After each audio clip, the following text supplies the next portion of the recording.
Yeah, my only question is, it's for the mayor. The figures that you came up with, the 1.04 to the 1.07, that's for the above ground cost. Do we have a figure, what would be the figure underground? That's the only question I have. It's actually, that is their cost, regardless of whether it's above or below ground. Well, you said it's a lot more to go underground, so why would the cost be the same? Well, the percentage is the same. It's pennies per year, maybe 10 cents a year roughly, for each account holder. So if it costs an extra, as I said, don't forget the delta here. The delta is there's no cost for the land if they go underground. They'd save however many thousands or millions of dollars on the purchase of the land, and that would go toward the undergrounding costs. So in essence, it could be very negligible between the two costs. So, okay, man, just so I can understand what you're saying. The towers, you say there's a cost involved in the land. But going underground, there's no right-of-way, there's no fees, the people's land you go across, they don't get anything for that if you go under their land. But we're not, no, they would be in the streets. I mean, I'm just trying to understand. Yeah, absolutely. No, it's good. It's a great question. The franchise agreement that we have with Edison in our city allows them to go through any public right-of-way. That's any street right-of-way. So they would actually go down the same, in essence, the same path, not on the freeway. They'd be going down Wineville, Pat's Ranch Road, and they'd be in the street there. So Okay, in your city, but what about what we're talking about here on the? Yeah, I can't answer for that. Okay. Okay. Yeah, I'm only answering for within our city boundaries. That is our franchise agreement. I don't know what Riverside. I'm still a little hazy on the percentage though, because of the cost. If the cost is going to be tripled or quadrupled to go underground, then if you're only collecting the same amount of money, where's the extra money coming from? That's the part I didn't get. Well, if the cost was triple by going underground, okay, as an example, and instead of paying 10 cents a year, you'd pay 30 cents a year. Oh, okay, so the percentage would go up. No. So instead of one, it would be free. The percentage is the same. It's the percentage of the cost of the whole project.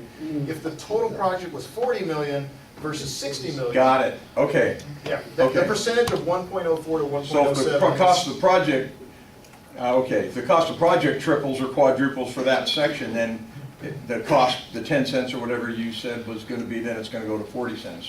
Possibly, Or yeah. whatever, yeah. Correct. Okay, great, thanks. Sure. We have another question. Aaron?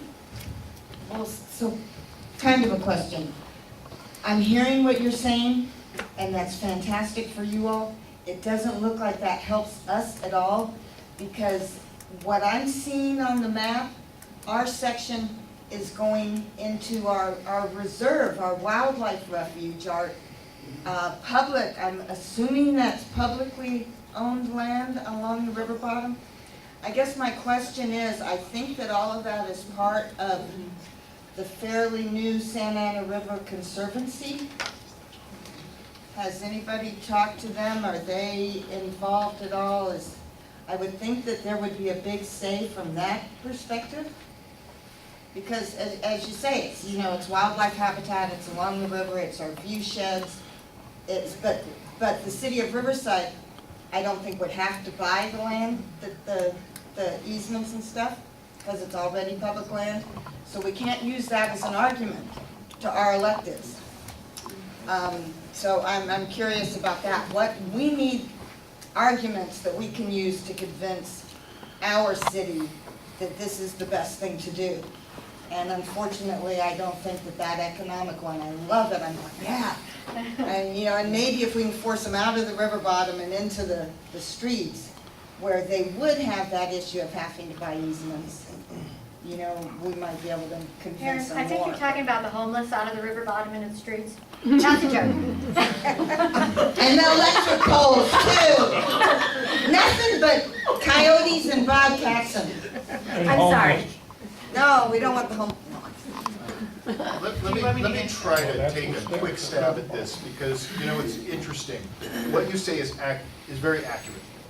And so the letters that we've received in support by other elected officials or other groups, they all say something different. They're all against the overhead for a different purpose.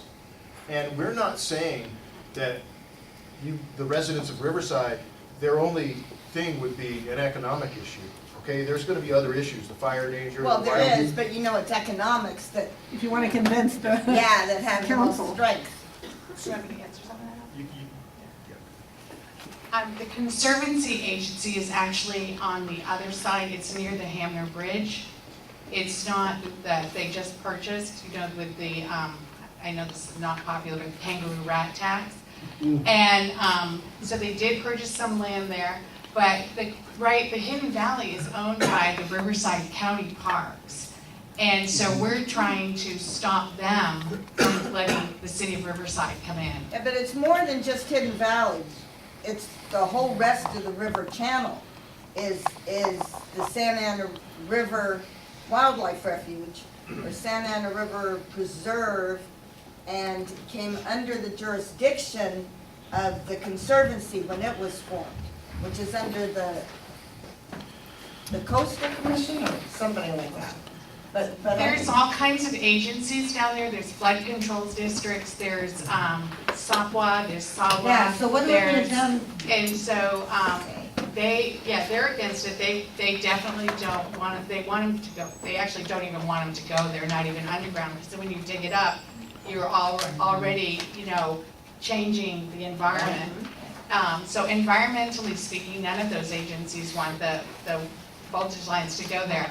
And mostly, the biggest concern, of course, cost benefit. What is the cost benefit of a life? Look at what Edison just did in the Thomas fires. They did not fix those, they're having all kinds of articles where they said, okay, well, the cost of killing someone isn't gonna be as expensive as fixing those towers. So what is your cost benefit? So the real question is human life more valuable? That's true, thank you, I remember, I heard that, the safety issue, we'll focus on that. Just a quick question, I guess. Does anyone know if the Riverside Municipal Airport has weighed in on this? Because we have a spot of land right out our backyard. It's a little triangle, about 5 acres. 7 acres. It's right on the corner of Harupa and Tyler. And there's some developers who want to build on that land. And they were stopped at a council meeting where the airport control council, whatever it is, somebody in charge of the airport, they said no. And their reason was it wasn't consistent with the plans that they have for this area, which is nice, but I'm wondering about these very tall power lines and how that affects the landing aircraft. They come in pretty low. We And just had one crash in our neighborhood. yeah, Yeah. you know, it happens unfortunately all too often. So I'm just wondering if this has come up, if we've weighed in from the airport at all or not? Yeah, they are going to have to put them underground, At the east of Van Buren. Yeah, but that's If you- right at the runway. Yeah, The runway's but if right you- there. If you get a hold of John Guerin, East of the. Guerin, at the Riverside Airport Commission, I'll give you all the information and all the maps. Thanks. Sure. And not that it makes it any better, but they're actually going to put nice flashing red lights on top of them. Looking forward to that. You'll be able to find us anywhere. Yes, right here.